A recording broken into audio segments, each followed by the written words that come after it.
संविधान सभा के अध्यक्ष को भेजी गई डॉक्टर आंबेडकर की रिपोर्ट का मैं पेरा पढ़ना चाहता हूं। जहां तक दिल्ली का सवाल है, हमें ऐसा लगता है कि भारत के राजधानी के रूप में शायद ही किसी स्थानीय प्रशासन के अधीन दिल्ली को रखा जा सकता है। संयुक्त राज्य अमेरिका में संसद राजधानी के संबंध में पूर्ण विधायी शक्ति का अधिकार रखती है। ऑस्ट्रेलिया में भी ऐसा है। आगे अंबेडकर की रिपोर्ट कहती है, किसी विशेष क्षेत्र के मामले में क्या किया जाना है ये राष्ट्रपति अपने आदेश द्वारा निर्धारित करेंगे। निसंदेह वह अन्य मामलों की तरह इसमें भी जिम्मेदार मंत्रियों की सलाह पर काम करेंगे। यदि वह चाहे तो दिल्ली में एक उपराज्यपाल रख सकते हैं। वह आदेश द्वारा एक स्थानीय विधायिका भी बन सकता है और इसके संगठन एवं शक्तियों का प्रावधान संसद कर सकती है। मान्यवर श्रीमान मनोज जी ने कहा कि मैं कोटेशन को पढ़ाता हूं।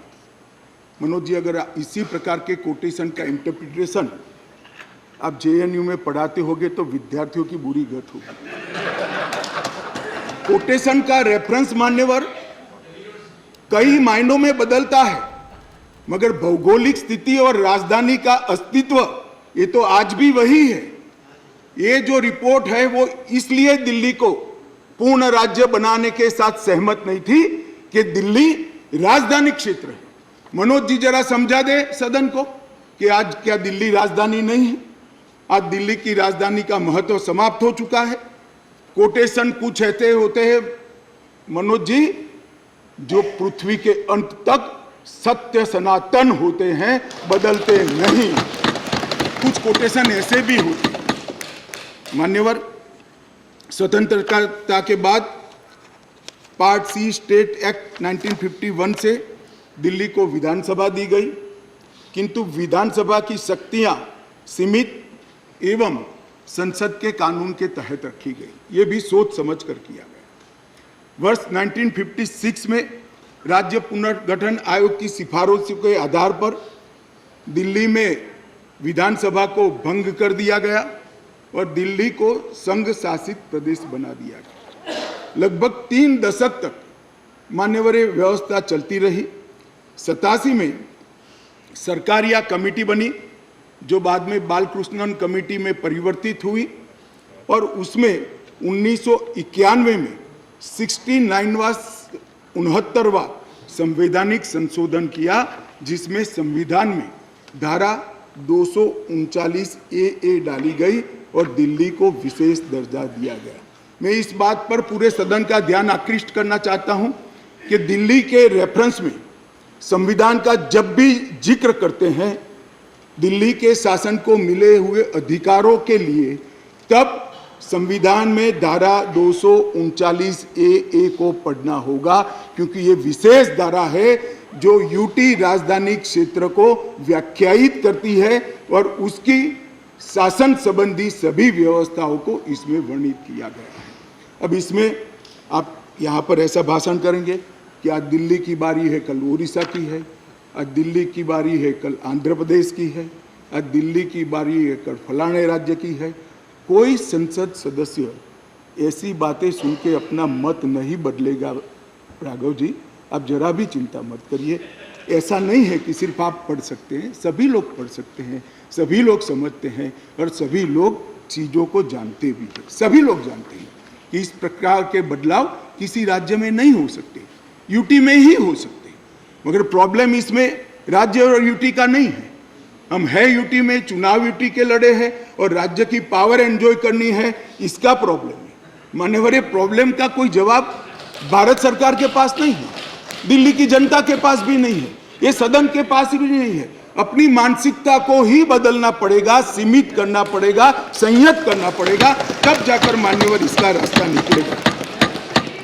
मान्यवर, क्या हुआ बाद में?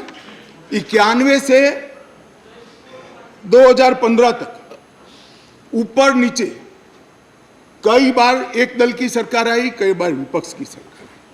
मैं बहुत जिम्मेदारी तक जिम्मेदारी के साथ यहाँ बताना चाहता हूँ कि इस बिल से जो ट्रांसफर पोस्टिंग के सेवाओं के काम के लिए जो अधिकार का वर्णन किया गया है, ये सारे अधिकार प्रैक्टिस में यहीं पर वो ही चलते थे। 91 से लेकर 2015 तक मदन लाल खुराना जी मुख्यमंत्री रहे, फिर साहिब सिंह वर्मा बने, फिर थोड़े समय के लिए स्वर्गीय सुषमा स्वराज जी बनी, फिर थोड़े शीला दीक्षित जी बनी, मगर किसी से केंद्र सरकार से झगड़ा नहीं हुआ, किसी को नहीं हुआ, क्योंकि सब लोग विकास करना चाहते थे, सब पावर लेना नहीं चाहते थे। मान्यवर, उस वक्त कई बार कांग्रेस की सरकार थी और हमारी सरकार ऊपर रही, कई बार हमारी सरकार नीचे थी, ऊपर कांग्रेस की सरकार रही। ट्रांसफर पोस्टिंग के लिए कभी झगड़ा नहीं हुआ। उस वक्त यही व्यवस्था से निर्णय होते थे और किसी मुख्यमंत्री को कोई तकलीफ नहीं थी। मगर 2015 में एक आंदोलन के आधार पर बनी हुई सरकार है और फिर जो बताया कई सदस्यों ने कि केंद्र सरकार पावर हाथ में लेना चाहती है, भैया केंद्र सरकार को पावर हाथ में लेने की जरूरत नहीं है।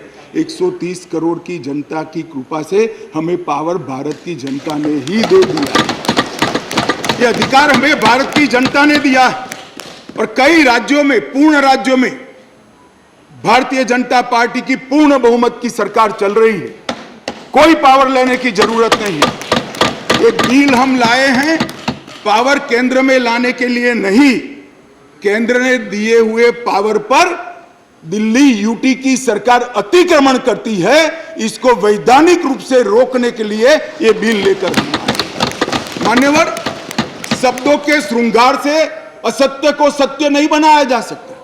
लंबे चौड़े ऑक्सफोर्ड की डिक्शनरी के सुंदर सुंदर अंग्रेजी शब्दों से बोलने से असत्य सत्य नहीं हो जाता है। मान्यवर, मैं सबको बताना चाहता हूं कि कोई भी इसका विरोध करे, अगर सत्य है कि 91 से लेकर 2015 तक यही व्यवस्था चलती थी, इसमें हमने कोई फर्क नहीं किया है। मान्यवर, मैं इसलिए बात करना चाहता हूं कि नई व्यवस्था आई, कई सदस्यों ने कहा, मैं तो तब बोलना नहीं चाहता मगर कहा है इसलिए सिर्फ रिपीट करता हूं कि अराजकता फैलाने का काम दिल्ली में शुरू हो गया है। मान्यवर, शासन व्यवस्था के एक फ्रेमवर्क में चलना पड़ता है। अगर मैं मंत्री हूं तो मेरे मंत्री के नाते अधिकार है तो दायित्व भी है। मैं किसी और के अधिकार का हनन नहीं कर सकता। मान्यवर, कई बार ऐसी व्यवस्था आई, मैं बाद में बात करूंगा। अभी चिदम्बरम जी खड़े हो गए थे, वो होम मिनिस्टर थे, तब क्या हुआ था और उन्होंने फाइल पर क्या लिखा है वो भी है मेरे पास, मैं बताऊंगा। मान्यवर, परंतु मैं इतना स्पष्टता से कहना चाहता हूं कि 91 से लेकर 2015 तक ये व्यवस्था जस की तस थी, जिसको बदलने के लिए 2015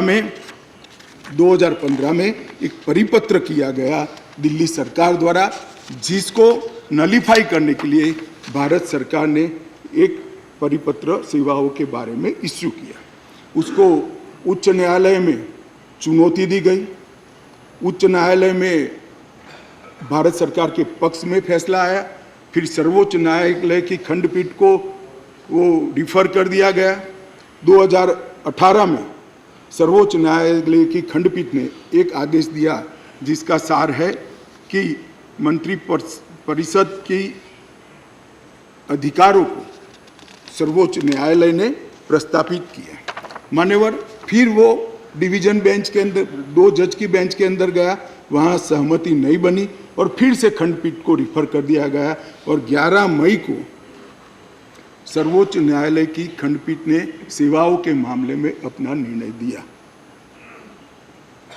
ये जो निर्णय है मान्यवर, इसमें सर्वोच्च न्यायालय ने ये विषय तय किया है, भारतीय संघ को केवल 3 विषयों पर, पॉलिसी और पुलिस, पब्लिक ऑर्डर और लैंड, ये 3 विषय पर ही कार्यकारी अधिकार प्राप्त है।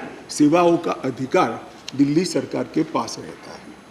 परंतु उसी जजमेंट में ये कहा गया, हालांकि 239 ए को कोट कर कि संसद को दिल्ली राजधानी क्षेत्र के सभी विषयों पर और किसी भी क्षेत्र पर कानून बनाने का अधिकार है। मान्यवर, अब जो लॉयर होते हैं वो बातों को बहुत खूबसूरत तरीके से रखने में माहिर होते हैं। एक ही अधिवक्ता एक बार एक धारा को डिफेंड करता है तो वही अधिवक्ता दूसरी बार वही धारा का विरोध करता है। मगर हमको तो ऐसी महारत हासिल नहीं, हम तो सार्वजनिक जीवन के छोटे कार्यकर्ता है, तो जो सच होते हैं वो बोलते हैं। मैंने अभिषेक मनु सिंघवी जी को ध्यान से सुना। मान्यवर, उन्होंने कहा, उन्होंने क्या करा उनको पूरा मालूम है, मैं मानता हूं मालूम होगा, बड़े विद्वान वकील है। उन्होंने अनुच्छेद 339 ए 7A को पढ़ा जिसमें लिखा है 239 ए 7A के तहत संसद को केंद्र सरकार के प्रावधानों को इफेक्ट देने या सप्लीमेंट करने के लिए कानून बनाने का पूरा अधिकार है। ये उन्होंने पढ़ा, मगर इसके ऊपर 3B में नहीं गए। मैं अब पढ़ता हूं 3B क्या है। पहले मैं 239 ए में दिल्ली के विषय में विशेष प्रावधान किए गए हैं। इसके तहत दिल्ली विधानसभा सहित संघ शासित प्रदेश है, विधानसभा सहित संघ शासित प्रदेश। मान्यवर, इसके 239 ए 3B के अनुसार दिल्ली के संघ राज्य क्षेत्र या पूरा राज्य क्षेत्र या उसके किसी भी भाग के बारे में उससे संबंधित किसी भी विषय पर कानून बनाने का अधिकार संसद का अधिकार। अब मैं विनम्रता से इतना ही पूछना चाहता हूं कि किसी भी विषय पर आता है, इसमें सर्विसेज आती है या नहीं आती है, सर्विस विषय है या नहीं है। और मान्यवर, और इससे आगे जाकर 239 ए 3C के अनुसार संसद को, ये भी ध्यान से सुने सदन, संसद को राष्ट्रीय राजधानी क्षेत्र दिल्ली की विधानसभा द्वारा बनाए गए किसी भी कानून को संशोधित करने का, उसका स्वरूप बदलने का या उसको निरस्त करने का भी अधिकार दिया गया। और मानने वाले हम लेकर नहीं आए, कौन लाए? आज जो राजनीतिक जरूरियात के कारण आप पार्टी की गोदी में बैठी है, वो कांग्रेस पार्टी ये संविधान संशोधन लेकर आई। ये हम लेकर नहीं आए। अगर दिल्ली के अधिकारों का किसी ने हनन किया है, दिल्ली की असेंबली का किसी ने हनन किया अधिकारों का, तो मान्यवर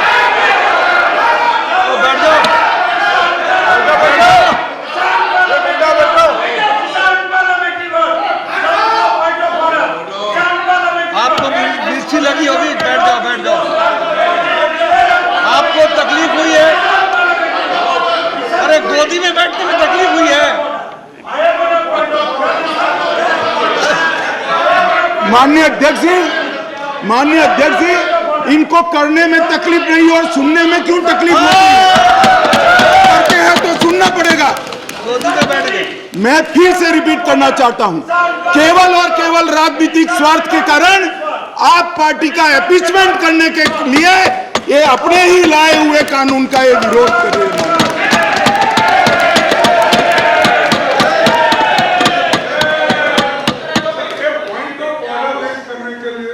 कैसा point of order?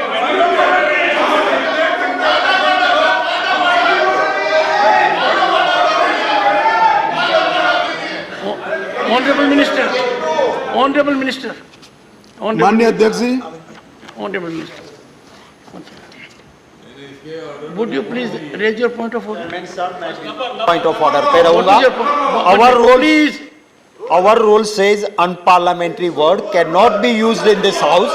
We have the book of list और उसी लिस्ट के हिसाब से किसी पार्टी किसी के साथ जाने पे उसकी गोदी में बैठी है, ये वर्ड अनपार्लियामेंट्री है। कल हम भी बोलेंगे, आप ऑनरेबल मेंबर्स करते हो। आप second, डेकोरम की please. बात करते हो तो Please, कल ये किसकी please, गोदी में please. बैठे हैं हम भी Please, बीजेपी take your के लिए seat, बोलेंगे all of you. कि कौन सी Take your गोदी seat. में किसकी Take गोदी your- में बैठे हैं तो Honorable- डेकोरम आप कहते हो I have तो heard your decorum point. I maintain have हम heard भी your करना point of- चाहते One हैं second. और speaker sir You are not to make a speech. I have heard your point of order. I honourable reject the point of order. Take your seat. Sir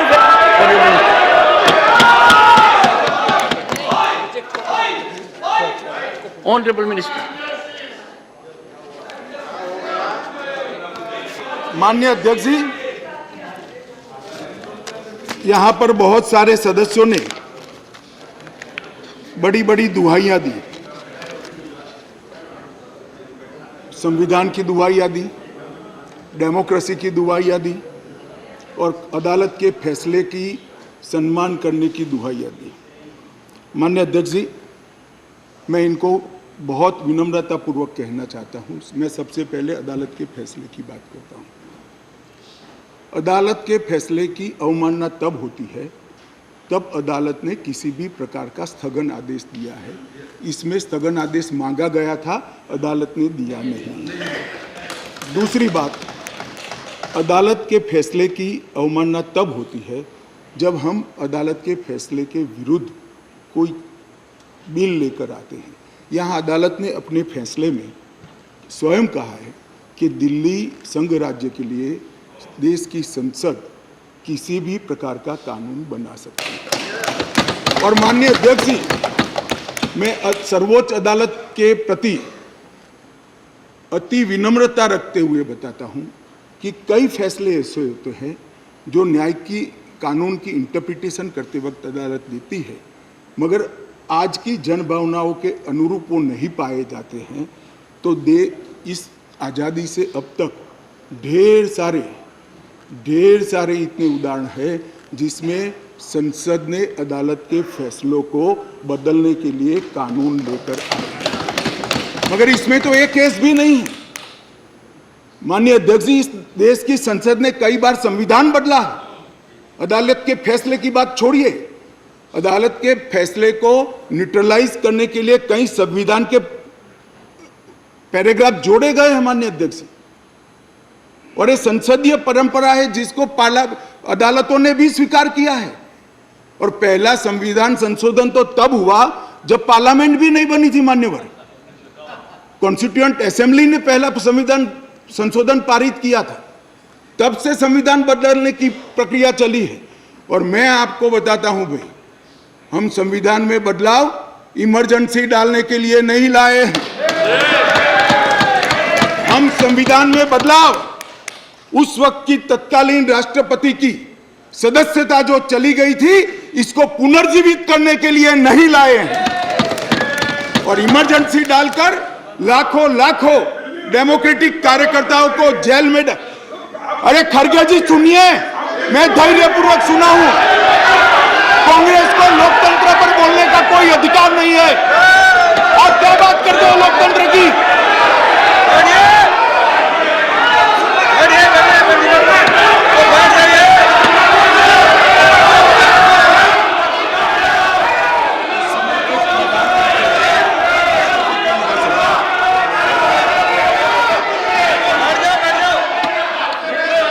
Honorable members, please take your seat. Take your seat. Nothing will go on record. Take your seat. Take your seat. One sec, please.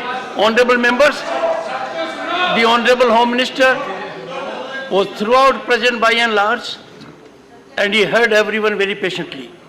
And everyone in the House, now he has a right and duty as Home Minister to address the House. He is... Something wrong? Sorry.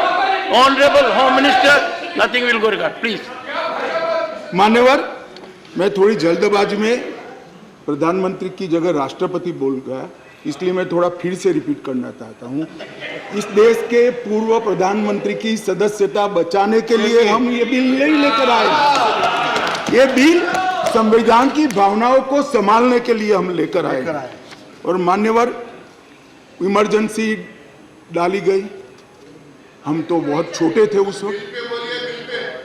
ये bill पर ही है, ये bill पर ही है भैया। Discuss मान्यवर ऐसा है कि जब ये लोग बिल पर चर्चा कर रहे थे, मुझे डेमोक्रेसी समझा रहे थे, तो मैं उनको डेमोक्रेसी समझा रहा हूं कि डेमोक्रेसी क्या है। इमरजेंसी के अंदर मान्यवर 3 लाख से ज्यादा राजनीतिक दलों के बड़े बड़े नेताओं को जेल में डाल दिए गए, जेल में डाल दिए। माननीय अध्यक्ष जी, सारे अखबारों पर सेंसरशिप डाल दी गई। माननीय अध्यक्ष जी, इंडियन एक्सप्रेस ने अपने संपादकीय को खाली रखना पड़ा। माननीय अध्यक्ष जी, ये लोग डेमोक्रेसी की बात कर रहे हैं, ये लोग डेमोक्रेसी की बात कर रहे हैं माननीय अध्यक्ष जी। और जब माननीय अध्यक्ष जी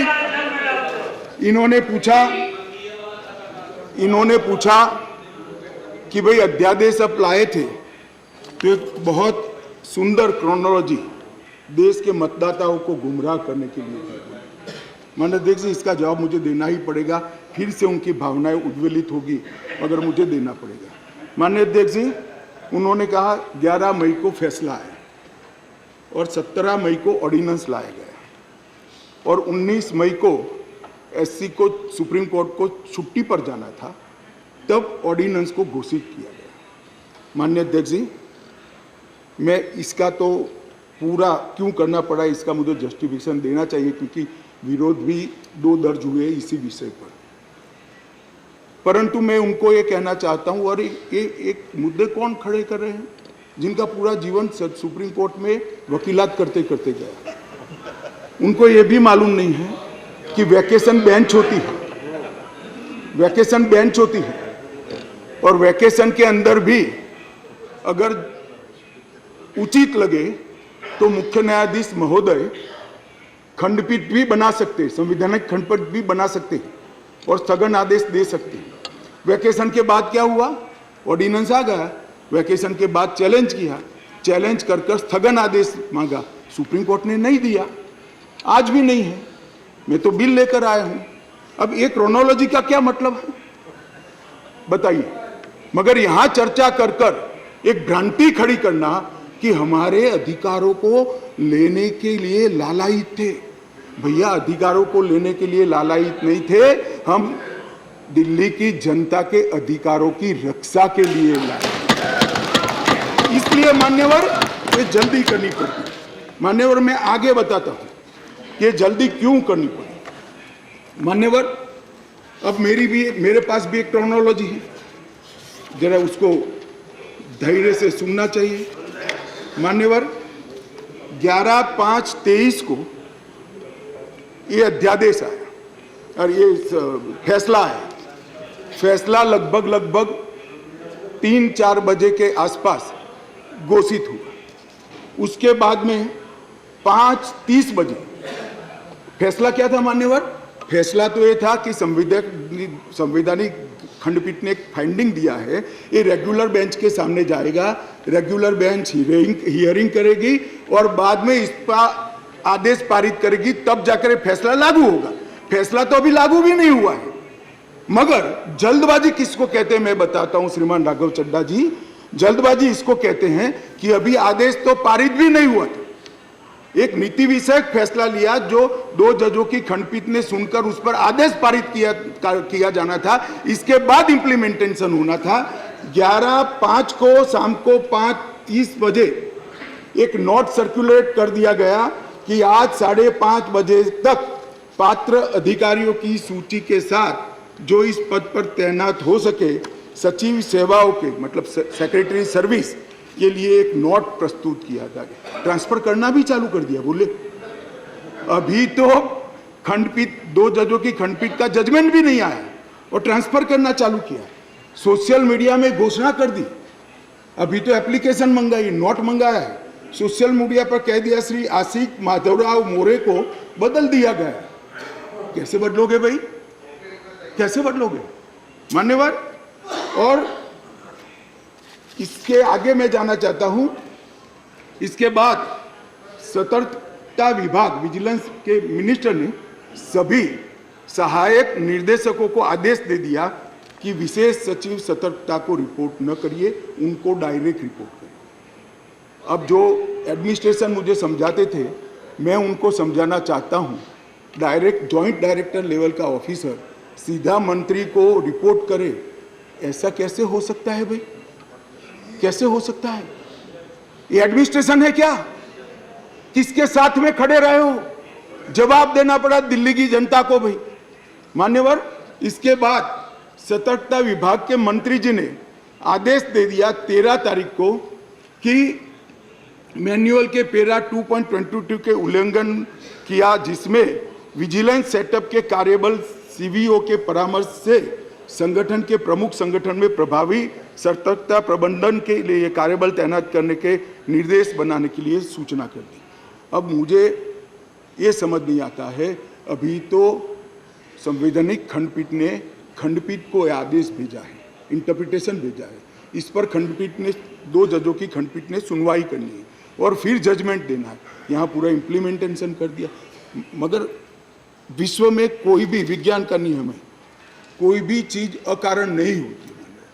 ये विजिलेंस विभाग को ही क्यों टारगेट बनाया गया? ट्रांसपोर्ट को नहीं बनाया गया, सफाई को नहीं बनाया गया, जल बोर्ड को नहीं बनाया गया, जल विभाग को नहीं बनाया गया, मान्यवर रोड एंड बिल्डिंग को नहीं बनाया गया, सोशल वेलफेयर को नहीं बनाया। ये सारे शासन के साथ जुड़े हुए भी नहीं है क्या? ये किसी में जल्दी नहीं हुई, सिर्फ विजिलेंस में हुई। अब मैं इस कारण बताना चाहता हूं कि सदन में विजिलेंस में क्यों जल्दी हुई। मान्यवर, इसके अंदर आबकारी घोटाले की, शराब घोटाले की फाइल विजिलेंस में पड़ी थी।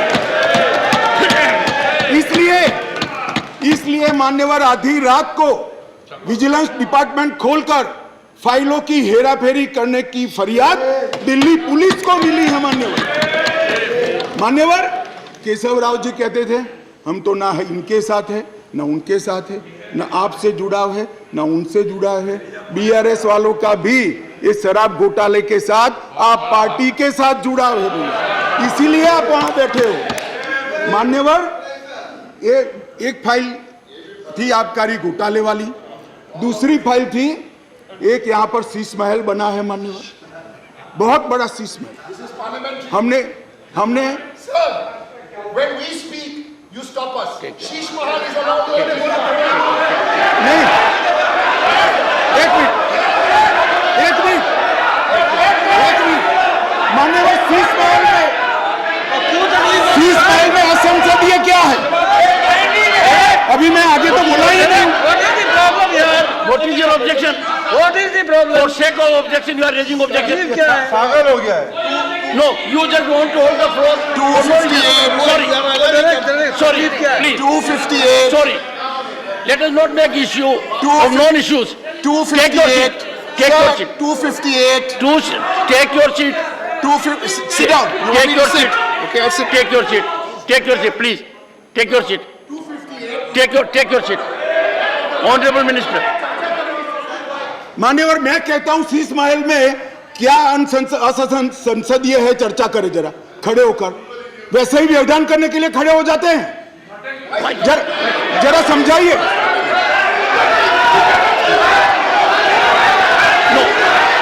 मान्यवर, मेरा निवेदन है, मान्यवर मेरा निवेदन है, असंसदीय क्या है इसमें इसकी चर्चा की जाए। मेरा निवेदन है। Take your seat, please. Take your seat. Take your seat. Take your seat. Sheesh Mahal पे चर्चा हो जाए। Take your seat. Take your seat. Take your. You. Mr. Derek O'Brien. Mr. Derek O'Brien. You deliberately got up only to create disturbance, only to create disruption. This will not be accepted. Please.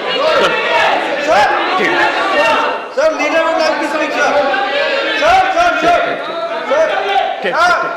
Sir. Take. Sir, leader of the house. Please. Sir, leader of the house. No. Sir, leader of the house. Honorable Minister. Leader of the house. Sir, ये One आपने second. पिछली बार भी इस विषय के ऊपर बड़ी गंभीरता बताई थी कि जो थिएट्रिक्स करने का सिलसिला इस सदन में कोई मान्य सदस्य करते हैं, अगर इनको हिम्मत है, अगर इनका इरादा शीश महल के ऊपर चर्चा करने का है, तो हम अभी के अभी शीश महल के ऊपर चर्चा करने के लिए तैयार है। हो जाए शीश महल के ऊपर पूरी चर्चा।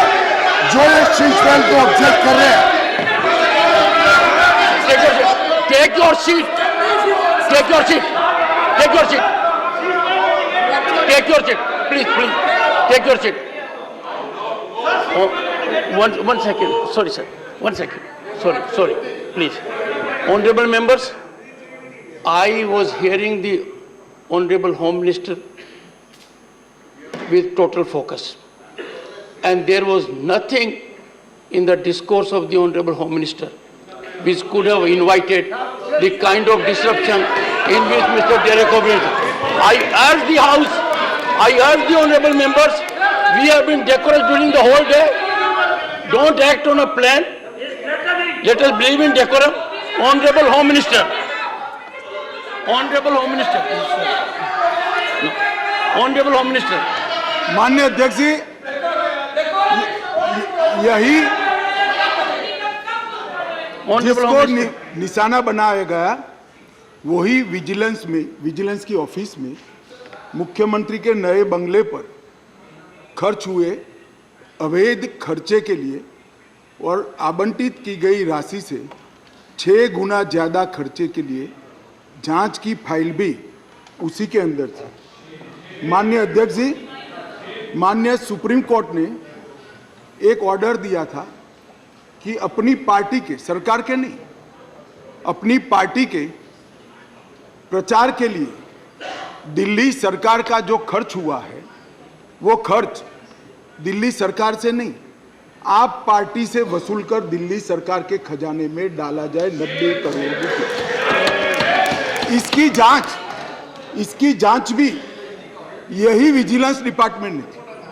मान्यवर, इन्होंने दिल्ली सरकार के पास लॉ एंड ऑर्डर नहीं है, इसका मतलब पुलिस नहीं है, इसलिए वहां इंटेलिजेंस डिपार्टमेंट नहीं हो सकता है, मगर उन्होंने एक फीडबैक यूनिट बनाया और फीडबैक यूनिट से राजनीतिक जानकारियां इकट्ठा करना शुरू करी। मान्यवर, इसके खिलाफ भी एक जांच चली और ये जांच की फाइल भी विजिलेंस डिपार्टमेंट ने दी। मान्यवर, BSES और BYPL ये 2 वीज वितरण कंपनियां हैं जिनका 21,000 करोड़ रुपया दिल्ली सरकार को बकाया है, देना है, फिर भी 2,000 करोड़ का उनको पेमेंट कर दिया गया।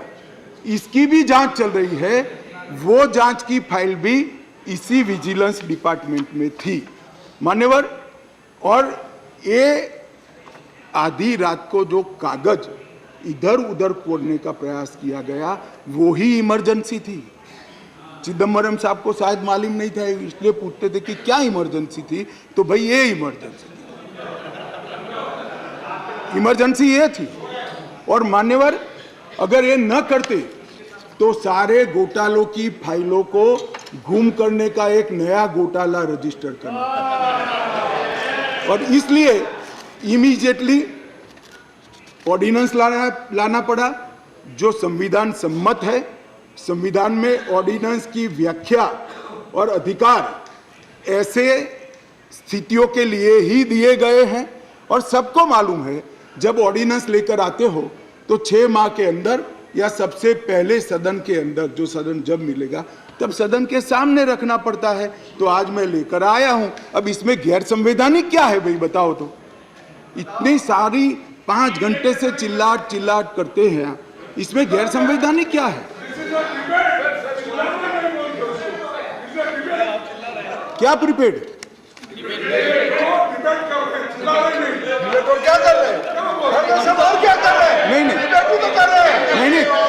नहीं, एक सेकंड। मान्यवर, खड़गे साहब की बात सही है, चिल्लाना शब्द निकाल दीजिए। बार बार रिपीटेशन के साथ इसको आप दोहरा रहे हो, इसलिए मैं बता रहा हूं बस। खड़गे साहब की बात सही है सर। मान्यवर, अब ये विधानसभा के अधिकारों की बात करते हैं।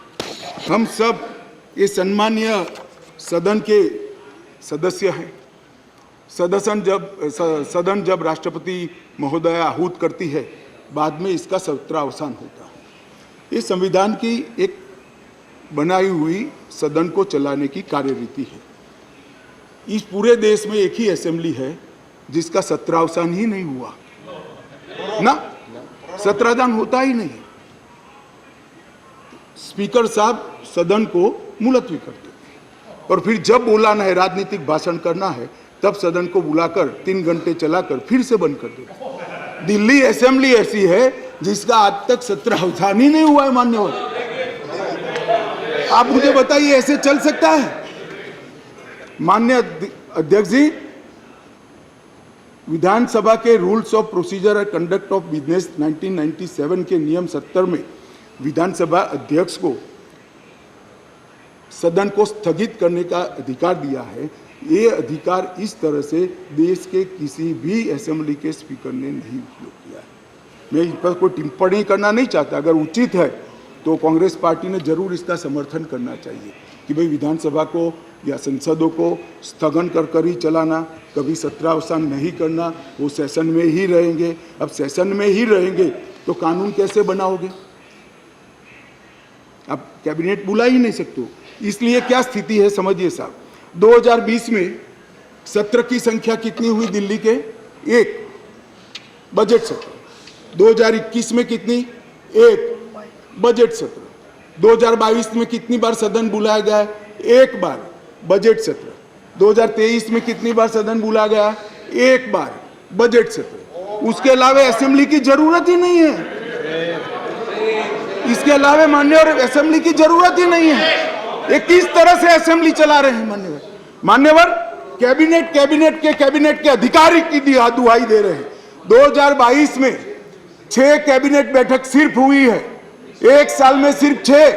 इसमें से 3 बजट रिलेटेड है और 3 एक बिजली कंपनी को सहायता करने के लिए बुलाई गई, बाकी एक भी कैबिनेट नहीं बुलाई। मान्यवर, 2023 में सिर्फ 2 ही कैबिनेट बुलाई गई और दोनों बजट के कामकाज के लिए बुलाई। अब आप क्या भैया कैबिनेट का दुहाई देते हो, क्या अधिकार का दुहाई देते हो? ना कैबिनेट मिलती है, ना सदन मिलता है, और हमें डेमोक्रेसी पढ़ाते हो भाई। ऐसा कभी नहीं होता भाई। ये जो कहते हैं ना कि क्या विशेष हुआ था, इसलिए मैं समझाता हूं मान्यवर क्या विशेष। मान्यवर, IRTS, AIIMS, Delhi metro, IIT Delhi, UR जैसे ढेर सारे योजनाओं का क्लियरेंस न मिलने के कारण ये इंस्टीट्यूशन और ये डेवलपमेंटल काम दिल्ली की जनता को नहीं मिल पा रहे हैं। वो राजनीतिक रूप से रोक कर बैठे हैं। 5G टेक्नोलॉजी लाने का रास्ता मोदी जी सुगम करना चाहते थे। हमारे अश्विनी भाई बार बार पत्र लिखते हैं। 2016 से झगड़ा चल रहा है, मगर इस पर कार्यवाही नहीं करी और ट्रांसफर पोस्टिंग के लिए इनको सुप्रीम कोर्ट में जाने का समय है। मगर 5G टेक्नोलॉजी को इंस्टॉल करने के लिए जो सहायता चाहिए भारत सरकार को, वो करने का समय नहीं है। माननीय अध्यक्ष जी, मैं इसलिए कहता हूं कि कुछ परिस्थितियां ऐसी होती है जिसको अलग दृष्टिकोण से देखना पड़ता है। दिल्ली के अंदर 91 से 2015 तक यही व्यवस्था, इसी तरह से ट्रांसफर पोस्टिंग होती थी मान्यवर, और कोई कानून या कोई नियम बनाने की जरूरत नहीं पड़ती। मान्यवर, मैं फिर से एक बार सदन का ध्यान आकृष्ट करना चाहता हूं। कुछ सदन के सदस्यों ने कहा कि ये बिल संविधान सम्मत नहीं है और संविधान के अधिकारों को ये बिल कानून के द्वारा संविधान सुधारने का प्रयास है। मान्यवर, मैं इनका ध्यान दिलाना चाहता हूं कि अध्यादेश और बिल के अंदर थोड़ा फर्क। अध्यादेश के अंदर धारा 3A है जो बताती थी कि दिल्ली विधानसभा को एंट्री 41 यानी सेवा मामलों पर कानून नहीं बना पाएगी, ये अध्यादेश के अंदर। फिर हमने इसको ध्यान से बारीकी से अध्ययन किया, काफी लोगों की राय भी ली और लगा कि ये एकदम वायोलेशन तो नहीं है संविधान का, मगर ग्रे एरिया है। इसलिए जो मैं बिल लेकर आया हूँ, विधेयक लेकर आया हूँ, इसमें धारा 3(3)(a) को भारत सरकार ने ही हटा लिया है, इसलिए वायोलेशन का क्वेश्चन डज नॉट अराइज। धारा 3(a) को हमने हटा लिया है, अध्यादेश से हटाकर बिल में धारा 3(a) को नहीं डाला गया है। अब दिल्ली की विधानसभा को भी सेवा में कानून बनाने का अधिकार है, आप बना सकते हो, मगर केंद्र का कानून अभी जो बना है इससे कॉन्ट्राडिक्टरी कानून नहीं बना सकते हो, इतना ही है। माननीय अध्यक्ष जी, एक मैंने कह दिया, अगर 239(a)(b) एक बहुत बड़ी चर्चा चली कि मंत्रियों के अधिकार अफसरों को दे दिए गए। कैबिनेट के अंदर अफसर कैबिनेट नोट भेजेंगे। तो माननीय अध्यक्ष जी, मैं तो 2 सरकारों में रहा हूँ, गुजरात सरकार में रहा हूँ और अभी मोदी जी के नेतृत्व में भारत सरकार में काम रखा। कभी मैंने as a minister cabinet note sign नहीं किया, फाइल साइन की है, मगर कैबिनेट नोट तो सेक्रेटरी ही भेजते हैं। शायद आप लोगों के राज्य में मंत्री की सिग्नेचर से जाती है तो मुझे मालूम नहीं है। अगर कोई ऐसा दूसरा राज्य है तो भी बताना चाहिए सदन को। माननीय अध्यक्ष जी, मैं खंडवार जवाब देना नहीं चाहता, इतना ही कहना चाहता हूं कि 45(a) 45(1) को जो उद्धृत कर सब लोग बोल रहे थे, इसमें मैं इतना ही कहना चाहता हूं कि इसमें दिए गए सारे प्रावधान ट्रांजैक्शन ऑफ बिजनेस रूल 1993 में पहले से मौजूद है, 93 से है, जो कांग्रेस पार्टी लेकर आई है। हम कुछ नया नहीं लाए, मगर वो रूल्स को मानते नहीं थे, इसलिए रूल्स को एक्ट का हिस्सा बनाया गया है। 93 से रूल्स के हिसाब से दिल्ली चलती है, फुल स्टॉप कॉमा का फर्क नहीं है साहब इसमें। ट्रांजैक्शन ऑफ बिजनेस रूल 1993 जो है, जो कांग्रेस पार्टी ने बनाए थे, उसको ही हम एक्ट में आमेज किए हैं और इसलिए करने पड़े हैं कि एक ऐसी सरकार चुनकर आई जो रूल्स को मानती नहीं है, इसलिए एक्ट में डालना पड़ा। मान्यवर, ये सारे अधिकार जो है, अधिकारों का बंटवारा है, कार्य विभाजन है और कार्य पद्धति है, ये सारी की सारी कांग्रेस पार्टी ने बनाई है। अगर कांग्रेस पार्टी में अंतरात्मा है तो इस बिल का समर्थन करना चाहिए। मैं तो आपकी चीज को लेकर खड़ा हूं, मगर ये नहीं करेंगे, मुझे मालूम है मान्यवर, क्योंकि उनको गठबंधन बचाना है, मान्यवर, मैं आपको बताना चाहता हूं, ये आप पार्टी का जन्म ही कांग्रेस का विरोध कर हुआ। लगभग 3 टन जितनी गाली कांग्रेस की सरकार को बोले और बोलकर सरकार में आए, और आज अनधिकृत अधिकार प्राप्त करने के लिए कांग्रेस का समर्थन ले रहे हैं। और कांग्रेस वालों को भी ठीक है, चलो हमारा गठबंधन बढ़े।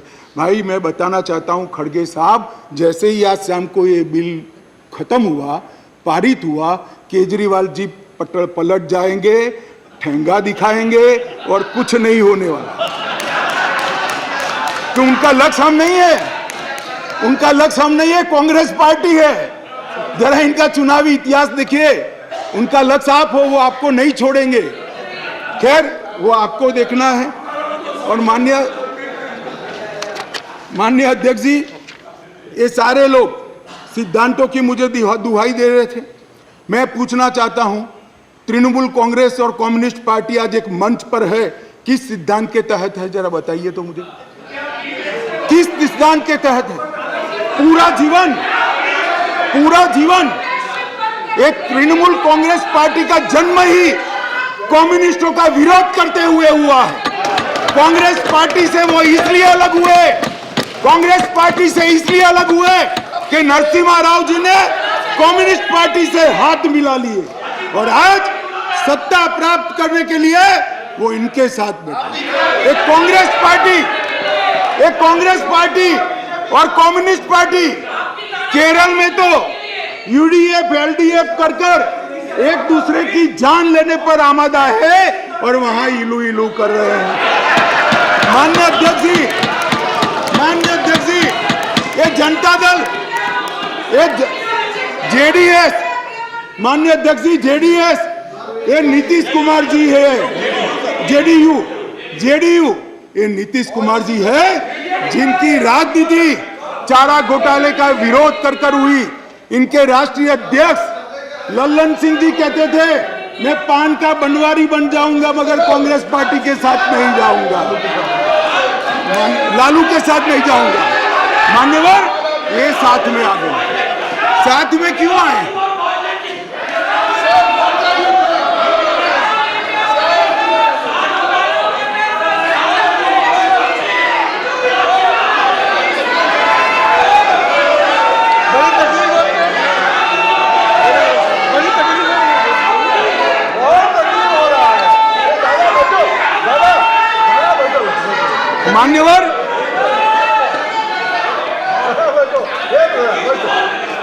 मान्यवर, ये साथ में क्यों आए हैं? ये साथ में इसलिए आए हैं कि उनको भरोसा है कि अकेले कुछ हो नहीं सकता, इकट्ठा हो जाओ तो कुछ तो कर पाएंगे। मगर मैं आज बताना चाहता हूं मान्यवर, और 5-10 लोगों को जोड़ दो, कुछ नहीं होने वाला है। 24 मई में फिर से नरेंद्र मोदी प्रधानमंत्री।